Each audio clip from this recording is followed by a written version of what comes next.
ऐसा नहीं करोगे कभी भी। मैं पूरा क्वेश्चन कराता जाऊं और आप बाद में कहो मुझे तो कुछ भी समझ नहीं आया, ऐसा नहीं हो सकता।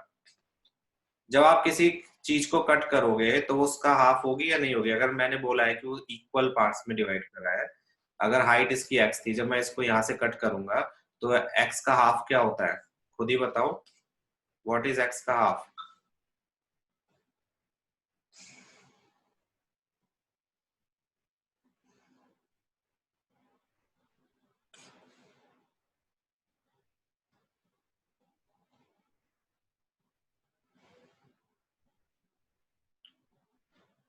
एक्स का हाफ हाफ नहीं होता है, एक्स का हाफ हाफ एक्स होता है।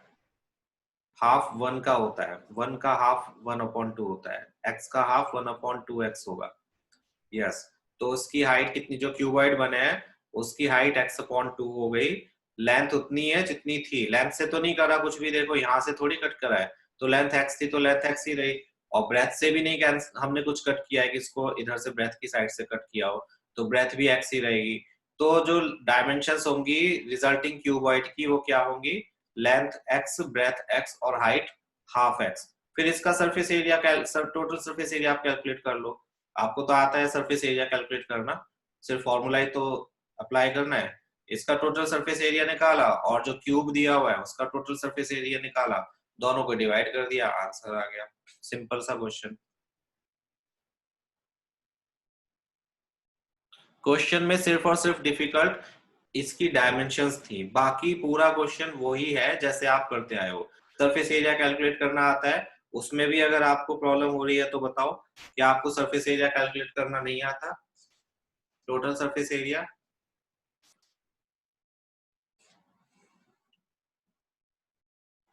बताओ बताओ, टोटल सरफेस एरिया आता है कैलकुलेट करना या नहीं आता है? संयम।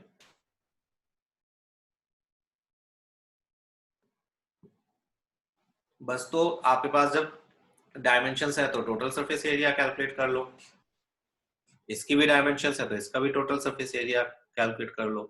और हमें क्योंकि रेशियो कैलकुलेट करना है तो रेशियो के लिए हम डिवाइड कर देते हैं एक दूसरे को, जिससे ये आंसर 3:2 आ गया।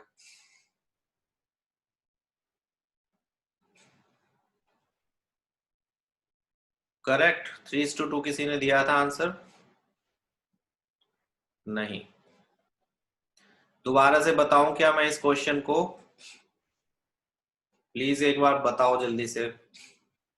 ऐसे क्वेश्चंस आते हैं कि हाफ हो गया या कुछ हो गया तो रेशियो बताओ। किस किस को समझ नहीं आया, चलो बोलो ऑनेस्टली।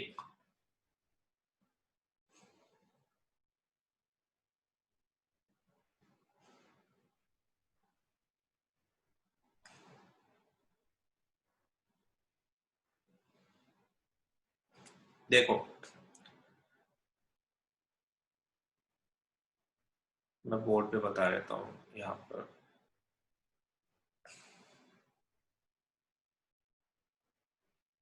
क्वेश्चन में गिवन है कि एक क्यूब है, क्यूब पता है जिसकी सारी एजेस इक्वल होती हैं। ये क्यूब है सपोज करो, इसको मैं 3D बनाने की कोशिश करता हूँ।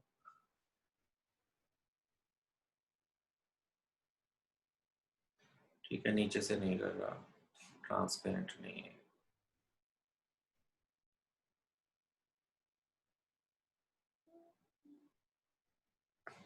ठीक है, कुछ इस तरह से एक क्यूब है जिसकी सारी एजेस इक्वल है, ऑब्वियसली।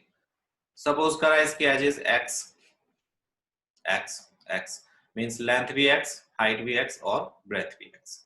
इसको कट किया कहीं से भी, यहां से भी कर सकते हैं, यहां से भी कर सकते हैं, बट इक्वल पार्ट्स में, इक्वल पार्ट्स में, इक्वल दो पार्ट्स में, तो मैंने इसको यहां से कट कर दिया। आप कहीं से भी करोगे डायमेंशन सेम ही आई क्योंकि एक्स ही है। तो मैंने यहां से अगर इसको कट किया, देखो दो क्यूबॉइड्स बन गए अब यहाँ पर हमारे पास, एक ऊपर है क्यूबॉइड और एक नीचे है क्यूबॉइड, है ना? दो क्यूबॉइड्स बने हुए हैं। पहले लिख लेते हैं एज ऑफ क्यूब एक्स है। अब ये जो क्यूबॉइड बने हैं दो, इसका डायमेंशन क्या होगा? क्यूबॉइड की जो लेंथ होगी, देखो नीचे वाले से देखो या ऊपर वाले से, जो क्यूबॉइड की लेंथ है वो तो एक्स ही है। ब्रेथ देखोगे वो भी x ही है, लेकिन हाइट जो क्यूबॉइड की है वो देखो यहां से यहां तक नहीं है, वो कितनी रह गई, आधी रह गई, क्योंकि हमने उसको बीच में से काटा है, मीन्स x अपॉन टू। तो हाइट x अपॉन टू हो गई। अब बस दोनों का सरफेस एरिया कैलकुलेट करना है हमें। क्यूब का सरफेस एरिया क्या होता है, 6 इंटू साइड का square, that is 6x square. Cuboid का सरफेस एरिया क्या होता है, 2l into B plus b into h plus h into l।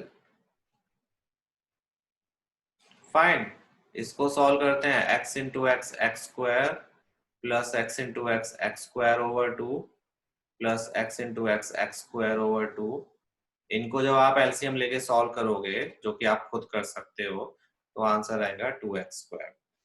करके देख लेना, ये मैं नहीं बता रहा बिल्कुल भी, एलसीएम कैसे लेते हैं कैसे सॉल्व करते हैं, अगर ये सीखना है तो 6th क्लास में आओ। फिर 2 2 कितने होते हैं, 4 होते हैं, तो 4x स्क्वायर हो गया।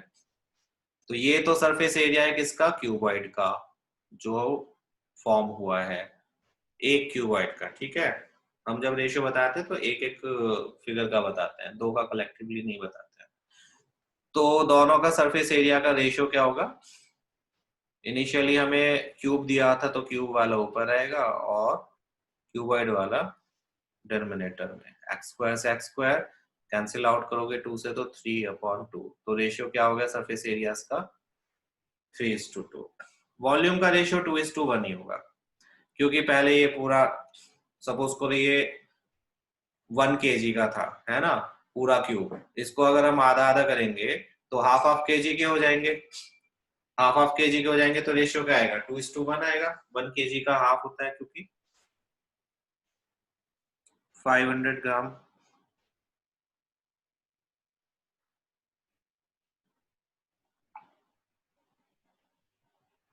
अब आया समझ में।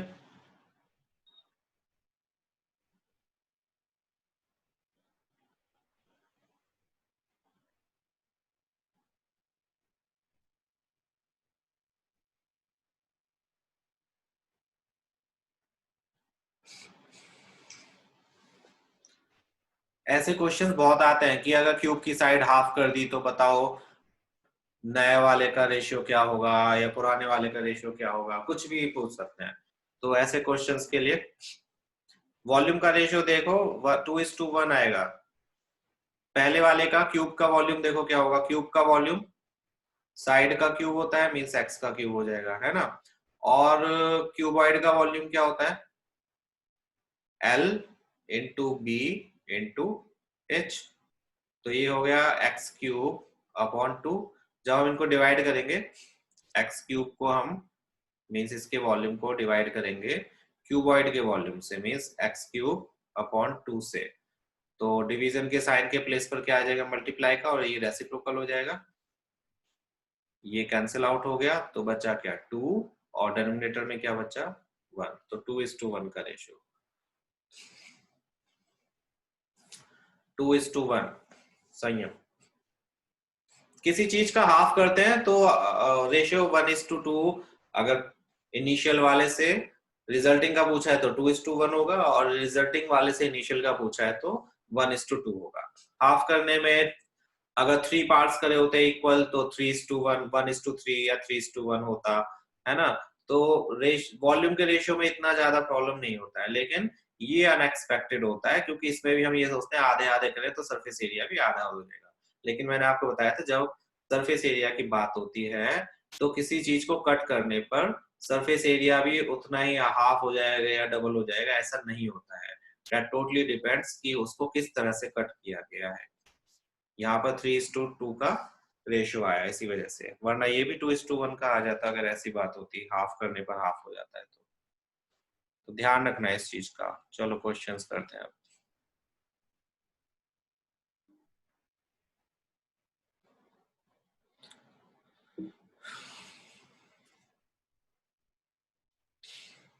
स्लाइड्स विजिबल है सबको, स्लाइड जो है इस वक्त सरफेस एरिया एंड वॉल्यूम लिखा है जिस पर, प्लीज एक बार कंफर्म कर दो। ठीक है, ठीक है। तो लास्ट क्लास में हमने क्वेश्चन नंबर कहाँ तक किए थे? 3 तक, जिसमें हमने सिलेंडर के वॉल्यूम से रिलेटेड क्वेश्चंस किए थे, और उसमें मैंने थिकनेस वाला वुडन वाला आपको क्वेश्चन बताया था। अब उसके आगे ये है क्वेश्चन, एक सिलेंडर दिया हुआ है जिसका lateral surface area 94.2 centimetre square है, लेटरल, ठीक है, एंड हाइट है 5 centimetre. We need to find radius of base and its volume. Pi की वैल्यू 3.14 लेनी है। जब भी पाई की वैल्यू 3.14 दी हो ना, तो आप ये भी देखना कि क्वेश्चन में जो वैल्यूज गिवन होती हैं वो मोस्टली 3.1 से 14 से डिविजिबल होंगी। जैसे यहाँ पर है 3.14 को अगर आप 3 से मल्टीप्लाई करोगे तो आंसर 94.2 ही आएगा या 942 आएगा। अगर डेसिमल को थोड़ी देर के लिए भूल जाओ तो 314 3 942 होता है। तो वो वैल्यूज इसीलिए भी ऐसे ही देते हैं सो दैट की इजिली आपकी कैलकुलेशन हो सके। इस चीज का ध्यान रखना मोस्टली, वरना आप डिवाइड करने बैठोगे और आप अटक सकते हो कि ये किससे डिवाइड होगा। आप सिंपली देखो कि जो वैल्यू पाई की अगर गिवन है तो उससे जरूर डिविजिबल होगा। नाउ यहाँ पे हमें lateral surface area of cylinder दिया हुआ है, जो कि हमें पता है क्या होता है, 2 पाई आर एच। तो हमें 2 पाई आर एच की वैल्यू गिवन है, जिसमें से एच भी हमें पता है। तो रेडियस की वैल्यू हम यहाँ से इजिली कैलकुलेट कर सकते हैं। कंसीडर करते हैं कि रेडियस जो है वो क्या है, आर है। Let the radius of the base be R. Total lateral surface area 94.2 है एंड हाइट गिवन है 5 centimetre. So lateral surface area के प्लेस पर हम इसका फॉर्मूला लगा देते हैं, 2 पाई आर एच। और 2 पाई आर एच किसके इक्वल होना चाहिए, 94.2 के। वैल्यू सब्स्टिट्यूट करी, पाई के प्लेस पर पाई की वैल्यू 3.14। प्लीज ध्यान रखना पाई की वैल्यू हमें क्वेश्चन में लिखी हुई दिखती है और हम ध्यान भी रखते हैं कि हमें ये यूज करनी है, फिर भी जब हम सॉल्व करने बैठते हैं तो पाई के प्लेस पर 22/7 ही लिख देते हैं, बिकॉज आदत पड़ी हुई है। ऐसा मत करना, क्वेश्चन गलत हो जाएगा। सो पाई के प्लेस पर 3.14, आर के प्लेस पर रेडियस एंड हाइट के प्लेस पर हाइट, एच के प्लेस पर हाइट, इनको हमने ट्रांसपोज किया, आर को यहाँ छोड़ दिया, बाकी सबको उधर ले गए। 5 2s आर 10 होते हैं और 3.14 एज इट इज। इसको हमने सॉल्व किया तो आंसर आ गया 3 सेंटीमीटर। ठीक है, 10 से इसकी मल्टीप्लाई करोगे तो ये 31.4 हो जाएगा। 31.4 3s आर 94.2 होते हैं, तो इससे रेडियस की वैल्यू 3 आ गई। रेडियस ऑफ बेस 3 आ गया। ये हमारा फर्स्ट आंसर हो गया। इसके बाद में सेकंड पार्ट, वॉल्यूम हमें कैलकुलेट करना है। वॉल्यूम के लिए रेडियस और हाइट की जरूरत है, जो कि हमें क्वेश्चन से एक वैल्यू मिलती है और एक वैल्यू हमने यहाँ पर निकाल लिया, रेडियस 3। इनका यूज करके वॉल्यूम कैलकुलेट कर लेते हैं। अगेन पाई के प्लेस पर 3.14 ही। ऐसा भी नहीं सोचना, ऐसा भी कई स्टूडेंट्स कर जाते हैं, जब बुक में लिखा होता है क्वेश्चन फर्स्ट पार्ट के आगे तो नहीं लिखा होता है ना, फर्स्ट पार्ट के आगे 3.14 नहीं लिखा, सेकंड पार्ट सेकंड लाइन से स्टार्ट होता है, उसके आगे 3.14 लिखा होता है। इसका मीनिंग भी यही है कि पूरे क्वेश्चन के लिए आपको 3.14 यूज करना है। ऐसा नहीं है कि सिर्फ सेकंड पार्ट के लिए आप 3.14 यूज करोगे। अगर क्वेश्चन के एंड में आपको वैल्यू गिवन है तो आपको पूरे क्वेश्चन में ही वही वैल्यू यूज करनी है। ओके, सेकंड पार्ट के आगे देखकर ये मत सोचना, बुक में आप देखोगे तो ये ऐसा लगेगा सिर्फ सेकंड पार्ट के आगे लिखा हुआ है। नहीं, वो क्वेश्चन के एंड में लिखा है और आपको पूरे क्वेश्चन में उसको यूज करना है। नाउ इसको मल्टीप्लाई जब आप करोगे तो आंसर आ जाएगा 141.3 सेंटीमीटर क्यूब। ये हो गया आपका वॉल्यूम। इजी क्वेश्चन, क्लियर सबको? पूछो अगर कोई प्रॉब्लम है तो, कोई डाउट है तो पूछो।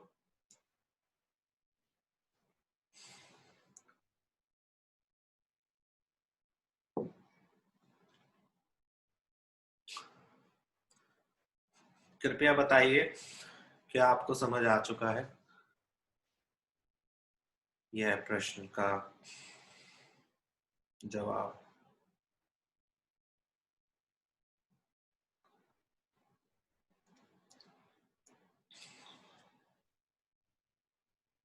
Cool, okay.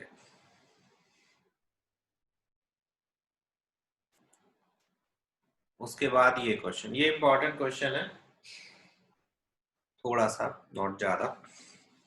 इस क्वेश्चन में हमें कॉस्ट दी हुई है किसी सिलेंड्रिकल वेसल को अंदर से पेंट करने की कॉस्ट गिवन है, तो ये समझ जाओ कि यहाँ पर सरफेस एरिया का जिक्र हो रहा है। They are mentioning surface area, inner surface area, वो भी कर्व्ड, सिर्फ कर्व्ड सरफेस एरिया।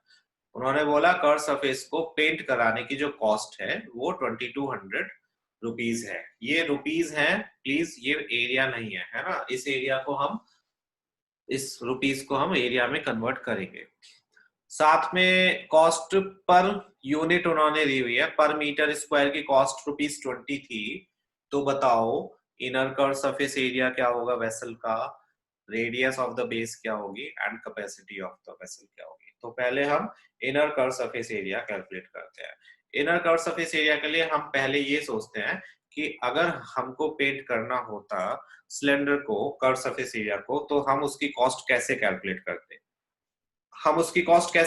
करते। हैं पहले हम एरिया निकालते हैं जो हमें पेंट करना है ना। उसके बाद में हम उसकी मल्टीप्लाई करते हैं जो cost per metre square given होती है। फाइन, तो हम वही करते हैं। डेप्थ 10 मीटर्स है, रेडियस हमने कंसीडर कर ली r। एरिया जो पेंट होना है वो क्या है, inner curve surface area of cylinder. Inner curve surface area of cylinder है। और हमें पता है कि टोटल कॉस्ट ऑफ पेंटिंग हम कैसे कैलकुलेट करते हैं, जो एरिया है पेंट होने के लिए उसको हम कॉस्ट पर स्क्वायर यूनिट का मीनिंग वो सेंटीमीटर स्क्वायर भी हो सकता है, पर मीटर स्क्वायर भी हो सकता है, डिपेंड्स ऑन क्वेश्चन। तो कॉस्ट पर स्क्वायर यूनिट से मल्टीप्लाई करते हैं तब हमारे पास टोटल कॉस्ट आती है। इसी तरह से हम कॉस्ट निकालते थे व्हाइट वॉश की, कि जो भी एरिया पेंट करना है उसको हमें कैलकुलेट करना है और फिर उसको कॉस्ट से मल्टीप्लाई, जो कॉस्ट पर स्क्वायर यूनिट दी हुई है। और यहाँ पर ये तीनों ही वैल्यूज हमें पता है। टोटल कॉस्ट हमें पता है कितनी है, 2200। तो यहाँ टोटल कॉस्ट के प्लेस पर हम 2200 रख देंगे। Inner curve surface area paint हुआ है तो इसको हम इनर कर्व सरफेस एरिया ही लिख देते हैं थोड़ी देर के लिए, क्योंकि हमें फर्स्ट पार्ट में सिर्फ इनर कर्व सरफेस एरिया ही कैलकुलेट करना है, तो उसकी वैल्यू या फॉर्मूला रखने की जरूरत नहीं है। कॉस्ट पर स्क्वायर यूनिट क्या गिवन है, 20 गिवन है, तो उसके प्लेस पर 20 रख दिया। इसको सॉल्व किया तो इनर कर्व सरफेस एरिया हमारे पास आ गया 2200/20, दैट इज 110 मीटर स्क्वायर। इसका आप डायरेक्ट फॉर्मूला भी अप्लाई चाहे तो कर सकते हो, बट कोई कोई टीचर उसको कंसीडर कर लेते हैं, कोई कोई नहीं करते हैं। फॉर्मूला क्या होता है, area painted equals to total cost upon cost per unit square, जो कि हमने यहाँ पर करा भी। देखो इसको हम उधर ही लेके गए हैं तो उससे यही फॉर्मूला बना है, बट कई टीचर कहते हैं कि नहीं डायरेक्ट नहीं लिखना, आप ये लाइन भी मेंशन करो। सिंपल सी बात है, लेकिन यही ध्यान रखना है अगर पेंटेड एरिया आपको कैलकुलेट करना है और आपको टोटल कॉस्ट और यूनिट कॉस्ट दी हुई है, यूनिट स्क्वायर कॉस्ट, तो आप टोटल कॉस्ट को कॉस्ट पर यूनिट स्क्वायर से डिवाइड कर दोगे, आपके पास जो भी एरिया है वो पेंटेड वो आ जाएगा। क्लियर है फर्स्ट पार्ट, इसी में पूछ लो अभी अगर किसी को कुछ पूछना है तो।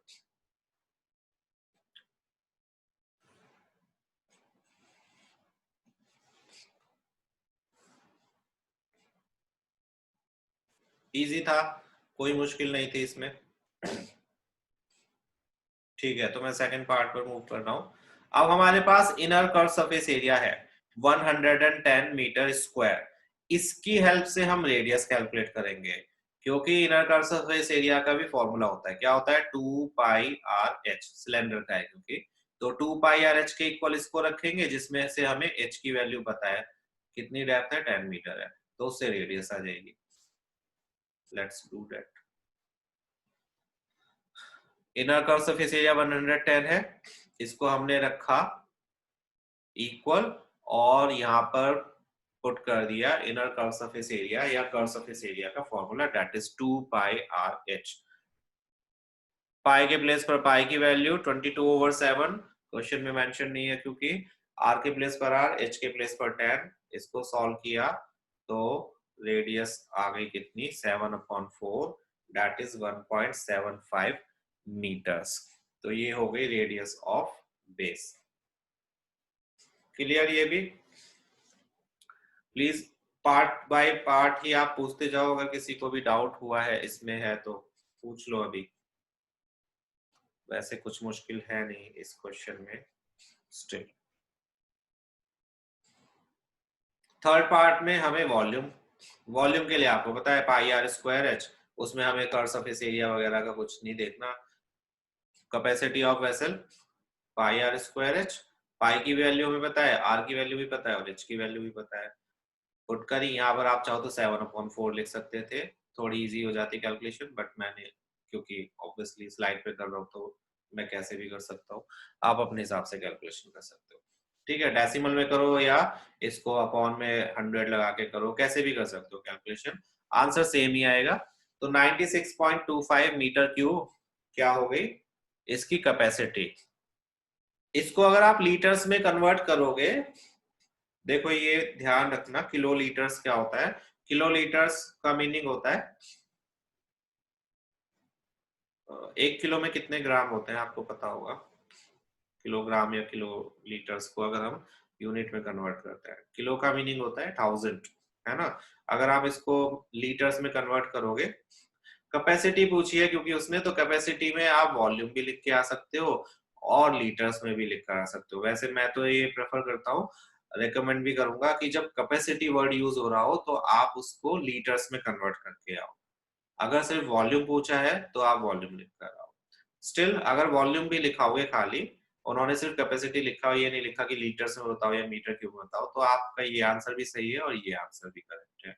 बट अगर उन्होंने स्पेसिफिकली लिखा है कैपेसिटी इन लीटर्स बताओ या कितना लिक्विड ये होल्ड कर सकता है ये बताओ, तो उस केस में बेटर है कि आप लीटर्स में उसको कन्वर्ट कर दो।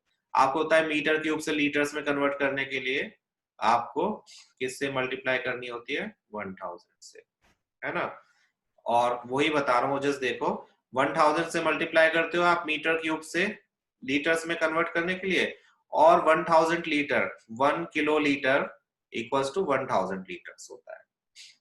जैसे कि 1 किलोग्राम कितना होता है, 1000 ग्राम होता है।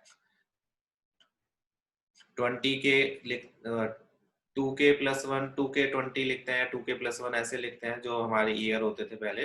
2k का मतलब होता है 2000 और +1 का मतलब 1, तो ये हो गया 2000 1 ईयर ऐसे। तो k का मीनिंग जो होता है वो किलो होता है, किलो का मीनिंग होता है 1000, कोई भी यूनिट है उसके 1000 के ग्रुप को हम किलो से रेफर करते हैं। तो किलो लीटर का यहाँ मीनिंग है कितने 1000 लीटर है। तो ये तो 1000 से हम मल्टीप्लाई करेंगे लीटर में कन्वर्ट करने के लिए, तो इसके प्लेस पर हम किलो लीटर लिख सकते हैं, 1 किलो लीटर है ये, और 1 से जब 96.25 की मल्टीप्लाई होगी तो ये 96.25 ही आएगा। तो 96.25 किलो लीटर्स या 96.25 मीटर क्यूब, एक ही बात है। 1 मीटर क्यूब को आप 1 किलो लीटर लिख सकते हो क्योंकि 1000 लीटर्स होता है वो।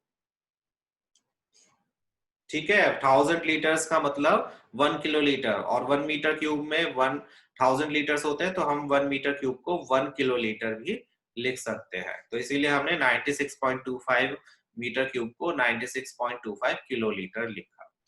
समझ आ गया किलो लीटर क्या होता है? Kilo litre, 1 kilo litre means 1000 litres, that's it. आपको नहीं समझ आता किलो लीटर, आप सीधे लीटर्स में कन्वर्ट करके लिखाओ, 96.25 को 1000 से मल्टीप्लाई करो और लिख दो आंसर जो भी आएगा 96,250 लीटर्स। इसको भी लिख सकते हो, बट बहुत बड़ी वैल्यू आ जाती है, इतने लीटर्स को हम फिर किलो लीटर्स में लिख कर आते हैं मोस्टली। किलो लीटर्स का सबको क्लियर है फंडा? किसी को कुछ पूछना है तो पूछो। किलो लीटर्स क्या होता है फिर से पूछ सकते हो चाहो तो, न्यू वर्ड है कुछ के लिए शायद। गुड, ठीक है। तो ये कंपल्शन नहीं था इस क्वेश्चन के लिए कि आपको किलो लीटर्स में ही लिखकर आना है। आप चाहते तो आप इसको लीटर्स में लिखकर आ सकते थे और आप चाहते तो आप वॉल्यूम में भी लिखकर आ सकते हो। उन्होंने कैपेसिटी पूछी है, ये नहीं पूछा है कि लीटर्स में है, किलोग्राम्स में है या किस में है। तो हमारी मर्जी, हम किसी में भी आंसर दें। कैपेसिटी तो बता ही रहे हैं ना कि कितने मीटर क्यूब है या फिर कितने लीटर्स है। बट फिर भी अगर कैपेसिटी पूछी है तो आप लीटर्स में ही लिख कर आओ। कैपेसिटी का मतलब ये होता है कि कितना लिक्विड वो होल्ड कर सकता है। और लिक्विड क्योंकि लीटर्स में होता है तो बेटर है। आप कभी भी दूध लेने जाते हो तो ये कभी नहीं कहोगे कि 0.1 मीटर क्यूब मिल्क दे दो हमें, ऑब्वियसली आप लीटर्स में ही मांगते हो, तो लीटर्स में ही लिखा हो।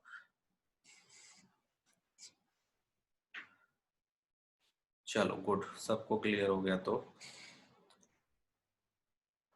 Next question.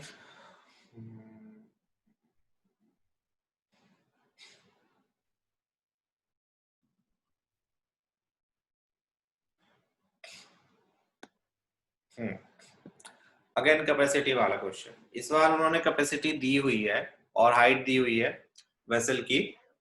We need to find out कि उस वेसल को बनाने में कितने मीटर स्क्वायर शीट लगेगी। स्क्वायर मीटर में आंसर पूछे, ध्यान रखना, ठीक है। तो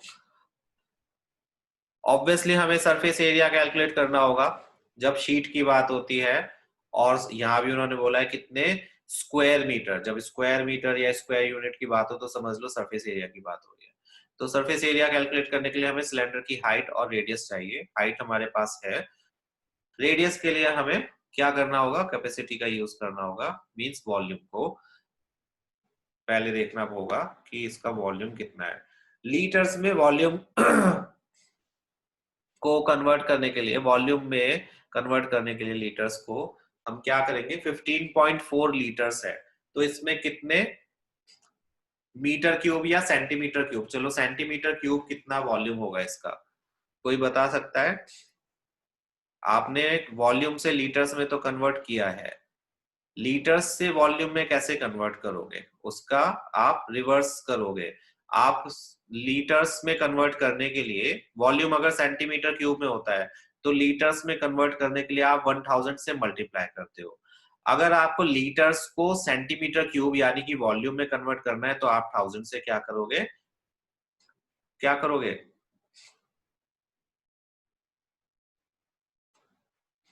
डिवाइड। ओके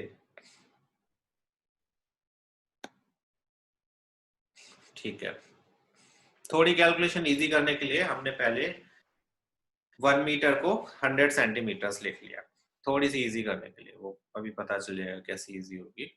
आप चाहो तो मीटर से भी कर सकते हो। रेडियस हमने कंसीडर कर ली आप। अब हमें पता है कि 15.4 लीटर होता है, पहले मैं करके बता देता हूँ फिर आगे के स्टेप्स दिखाऊंगा जिससे कि आपको समझ आ जाए। देखो अगर वॉल्यूम आता था मीटर क्यूब में, सपोज करो 20 मीटर क्यूब वॉल्यूम आया, तो इसको लीटर्स में कन्वर्ट करने के लिए कितने लीटर्स आएगा, इसका आंसर जरा बताओ। कन्वर्जन मैंने उस दिन समझाई थी आपको और बताई थी, इसका आंसर क्या आएगा, 20 मीटर क्यूब का कितने लीटर्स होगा। कोई वैसल अगर 20 मीटर क्यूब की कैपेसिटी का है तो उसमें कितने लीटर्स वाटर आ सकते हैं, बताओ जल्दी जल्दी बताओ, इतना टाइम नहीं लगना चाहिए। यस हो जस, करेक्ट। और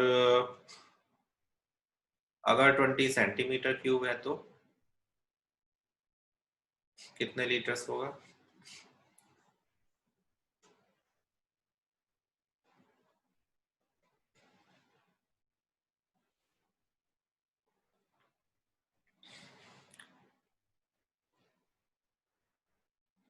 और भी बताओ, सभी जवाब दो।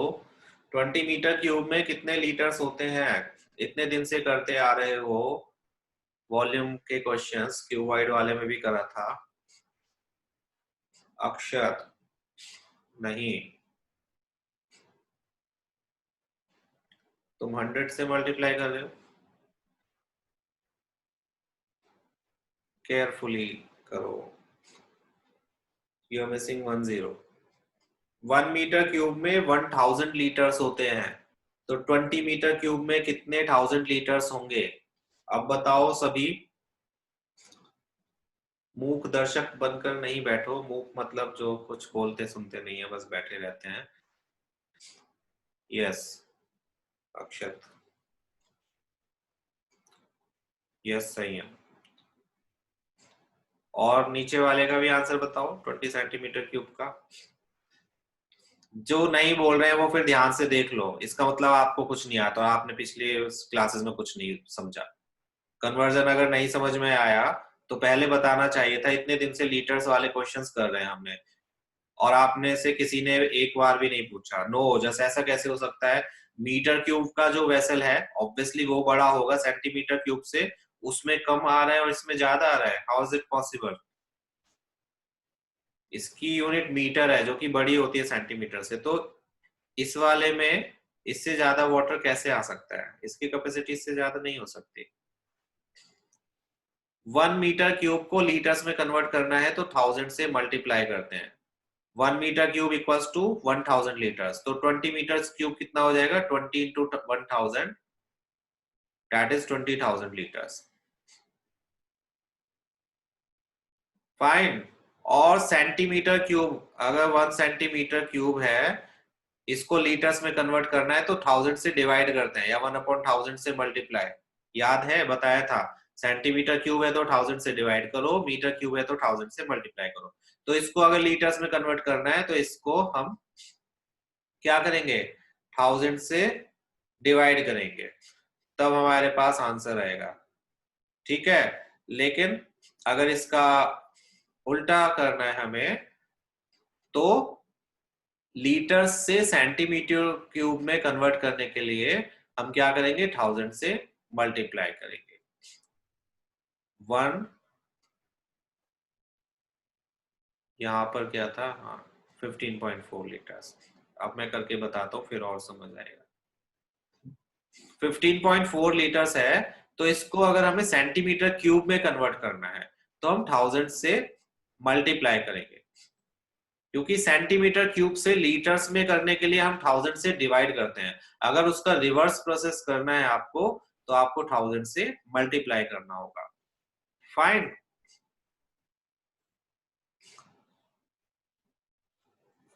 1 litre equals to 1000 centimetre cube होता है। ये भी लिख लो आप, अगर नहीं याद रहता है, अगर इतना सब कुछ समझ नहीं आया है तो फिर प्लीज याद करो इनको, कि 1 लीटर को अगर सेंटीमीटर क्यूब में कन्वर्ट करना है तो वो 1000 सेंटीमीटर क्यूब के इक्वल होगा।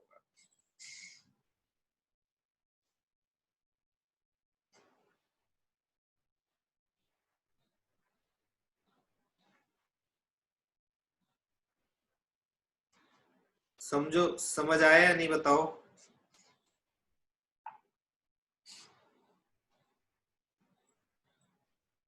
कन्वर्जन किसी को समझ नहीं आई पहले से, यानी कि मैं कुछ नहीं कर सकता इसमें। इतने दिनों से किसी ने भी नहीं पूछा, आप सब चुपचाप बैठे हो लेकिन जवाब नहीं दे रहे, इट मीन्स कि आपको समझ नहीं आया। और इतने दिनों से हम लीटर्स वाले क्वेश्चंस कर रहे थे, उसमें आपने कभी भी क्वेश्चन रेज नहीं करा कि सर हमें लीटर या मीटर क्यूब नहीं समझ आया। तो मैं अब तो नहीं बताऊंगा बिल्कुल भी। आप हेजिटेट करो पूछने में, और या ये सोचो कि कोई स्पेशल चीज नहीं है कि हो ही जाएगा, तो ठीक है, बैठो। मैं कुछ नहीं कर सकता इस विषय में। Pi R square H equals to 15.4 multiplied by 1000, क्योंकि ये था वॉल्यूम। वॉल्यूम को में कन्वर्ट करने के लिए लीटर को हमने 1000 से मल्टीप्लाई करी, और वॉल्यूम का फॉर्मूला जो होता है वो पाई आर स्क्वायर एच होता है। पाई के प्लेस पर पाई की वैल्यू 22/7, आर के प्लेस पर आर स्क्वायर एंड 1000, एच है इसका, सॉरी 100, 100 सेंटीमीटर। इसको सॉल्व किया तो आर की वैल्यू हमारे पास आ गई 7 सेंटीमीटर्स। ये सेंटीमीटर्स है, ध्यान रखना, मीटर्स नहीं है। तो अब जो हम मेटल शीट कैलकुलेट करेंगे, surface area. Metal sheet required के लिए हम कौन सा फॉर्मूला अप्लाई करेंगे, जरा बताओ चलो। मेटल शीट कितनी यूज होगी, उसके लिए क्या फॉर्मूला अप्लाई करोगे? ओके, और बताओ कोई।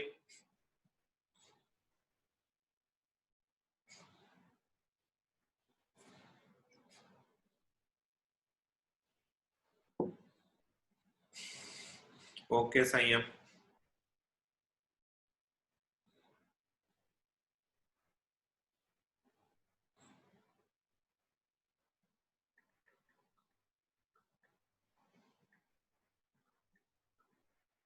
जल्दी जल्दी। और भी लोग बताओ, चुप नहीं बैठो, जल्दी से बोलो, जितने भी बच्चे बैठे हो। अक्षय जैन, कैपेसिटी वॉल्यूम नहीं निकालना है, मेटल शीट कितनी लगेगी वो बताना है। Metal sheet.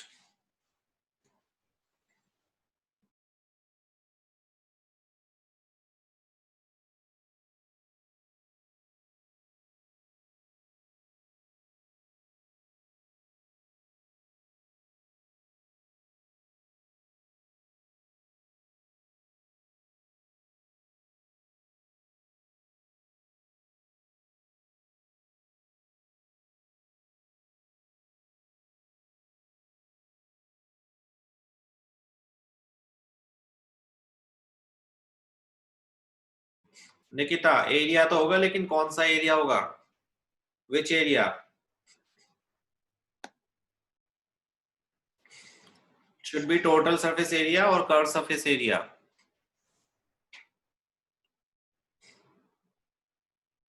Yes Anya.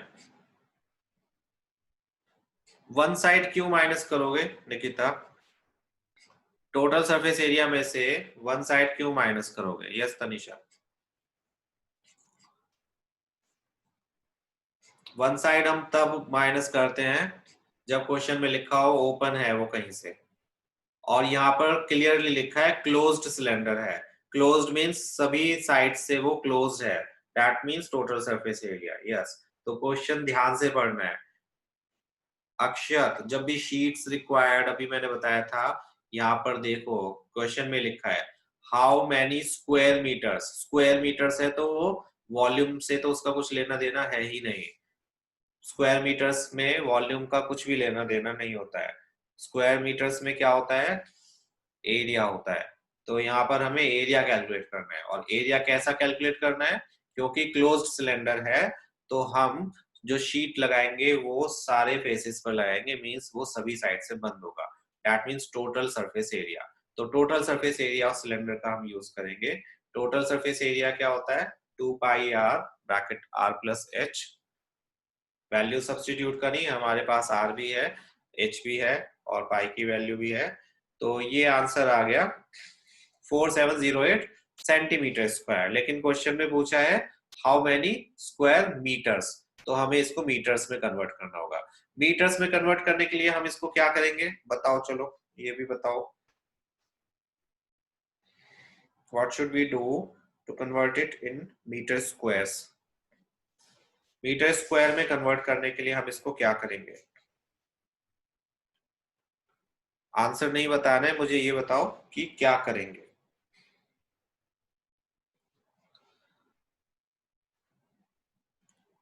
Centimetre square को मीटर स्क्वायर में कन्वर्ट करने के लिए हम क्या करते हैं?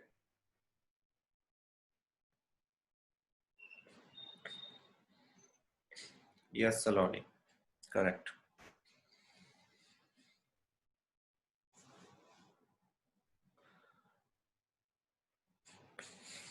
क्यों निकिता? किस चीज में कंफ्यूज हो? Okay Parth, correct.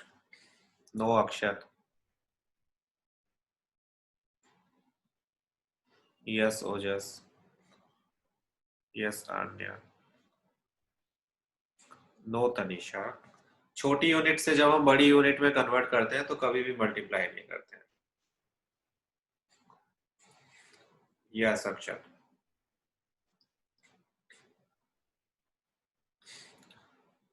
That's the ninth class Nikita.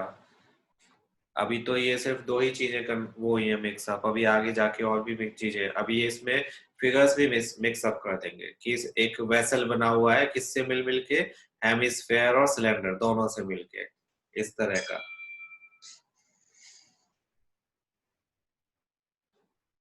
अभी तो ऐसे भी क्वेश्चंस आएंगे कि एक वेसल है जो कि सिलेंड्रिकल शेप्ड है और जिसका बेस कैसा है? स्फेरिकल है। तो बताओ इसमें कितना शीट लगेगी इसको बनाने में? तो अभी तो ये और आगे बढ़ते जाएंगे। तो आपको क्लियर रहना है कि जब लीटर्स की बात हो रही है तो हमें ये करना है, जब मीटर से सेंटीमीटर की बात हो रही है तो हमें ये करना है। इसी से तो आपकी एबिलिटी का पता चलता है। यहाँ पर आप लोग ये जरूर बोलते होंगे कभी ना कभी, और आपके सामने बहुत सारे लोग बोलते होंगे कि ये सब कुछ पढ़ाते हैं मैथ्स में, ये कभी काम तो आता नहीं है।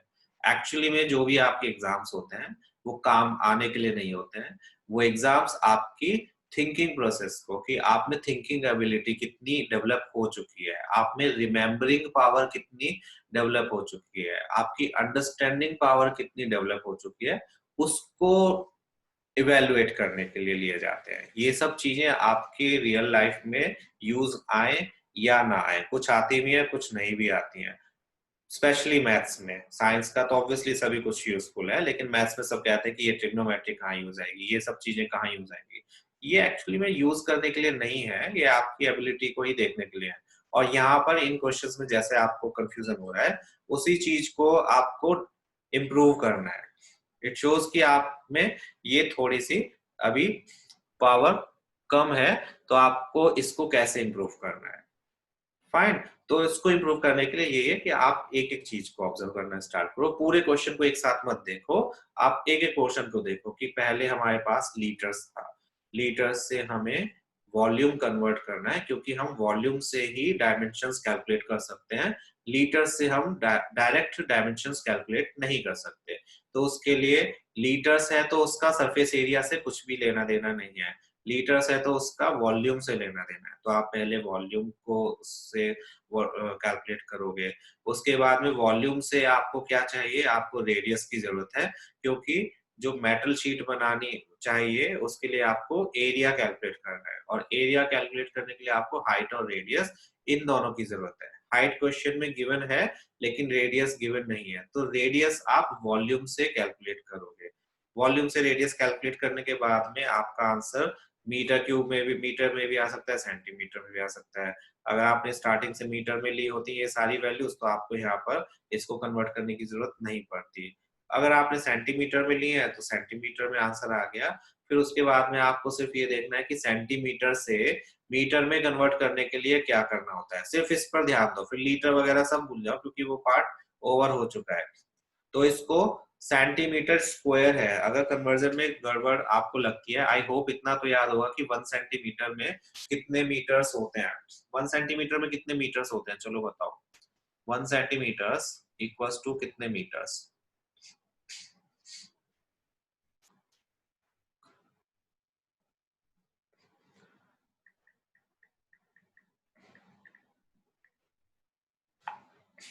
यस, निकिता बताएगी। निकिता बताओ 1 सेंटीमीटर में कितने मीटर्स होते हैं? ध्यान देना, मैं पूछ रहा हूँ 1 सेंटीमीटर में कितने मीटर्स होते हैं। 1 सेंटीमीटर इक्वल्स टू कितने metres? No Nikita, no. Again 1 centimetre में कितने मीटर्स, 1 मीटर में कितने सेंटीमीटर्स नहीं। यस, बाकी सभी के आंसर सही है, तनीषा, सलोनी, आन्या, अक्षत, ओजस, सभी। 1 मीटर में 100 सेंटीमीटर्स होते हैं निकिता, तो 1 सेंटीमीटर में कितने मीटर्स होंगे? सिंपल,